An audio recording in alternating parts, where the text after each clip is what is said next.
പാലോട് രവിയുടെ ഫോൺ സംഭാഷണ വിവാദത്തിൽ റിപ്പോർട്ട് ഉടൻ കൈമാറുമെന്ന് പാർട്ടി അന്വേഷണ കമ്മീഷൻ തിരുവഞ്ചൂർ രാധാകൃഷ്ണൻ. പാർട്ടിക്കുള്ളിൽ നിന്ന് വന്നാലും പുറത്തുനിന്ന് വന്നാലും കുത്തുകുത്താണ്. എല്ലാവർക്കും ജാഗ്രത വേണമെന്നും തിരുവഞ്ചൂർ രാധാകൃഷ്ണൻ പറഞ്ഞു. ഈ പാർട്ടിയെ വേട്ടയാടാം എന്ന് തീരുമാനിച്ചാൽ അതിന് നിന്നുകൊടുക്കാൻ നമുക്ക് സാധ്യമല്ല. കുത്തുള്ളിൽ നിന്ന് വന്നാലും പുറത്തുനിന്ന് വന്നാലും കുത്തു തന്നെയല്ലേ. അത് നമുക്ക് ഉൾക്കൊള്ളാൻ പറ്റില്ല. പ്രത്യേകിച്ച് രണ്ട് തെരഞ്ഞെടുപ്പിൻ്റെ കാര്യത്തിലേക്ക് നമ്മൾ പോവുകയാണ്. ഒരു ഭരണമാറ്റത്തിന് വേണ്ടി കേരളത്തിൽ ആഗ്രഹിക്കുകയാണ്. അതിനിടയ്ക്ക് ഒരു കാരണവശാലും വിരുദ്ധമായ ഒരു അഭിപ്രായം പാർട്ടിക്കകത്തുണ്ടാകാൻ സാധ്യമല്ല. KR സാജു ചേരുന്നു. സാജു, എപ്പോഴുണ്ടാകും റിപ്പോർട്ട്? എന്താണ് തിരുവഞ്ചൂരിന്റെ പ്രതികരണം? തന്നെ ഉടൻ തന്നെ റിപ്പോർട്ട് സമർപ്പിക്കപ്പെടും. കാരണം ഇതുമായി ബന്ധപ്പെട്ട മൊഴിയെടുപ്പ് പ്രക്രിയ തിരുവഞ്ചൂർ രാധാകൃഷ്ണൻ അച്ചടക്ക സമിതിയുടെ ചെയർമാൻ പൂർത്തീകരിച്ചിട്ടുണ്ട്.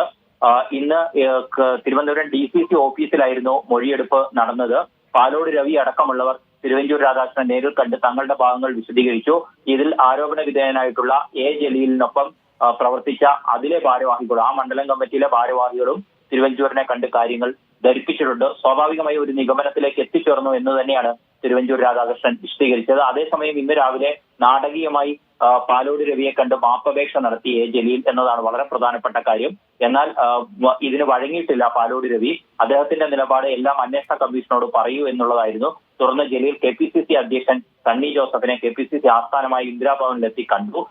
തിരുവഞ്ചൂർ രാധാകൃഷ്ണനെ കാണാനായി DCC ഓഫീസിലെത്തിയെങ്കിലും മറ്റ് നേതാക്കൾ ഇടപെട്ട് മടക്കി അയക്കുകയായിരുന്നു. കാരണം കൂടുതൽ പ്രവർത്തക പ്രകോപിക്കാനുള്ള സാധ്യതകൾ മുന്നിൽ കണ്ടുകൊണ്ടായിരുന്നു അങ്ങനെ ഒരു തീരുമാനം. തുടർന്ന് ജലീൽ തിരുവഞ്ചൂർ രാധാകൃഷ്ണനെ MLA ഹോസ്റ്റലിലെത്തി രേഖാമൂലം മറുപടി കൈമാറുകയും ചെയ്തിട്ടുണ്ട്. ഇതെല്ലാം പരിശോധിച്ച ശേഷമായിരിക്കും ഒരു റിപ്പോർട്ട് ആയി മാറുക.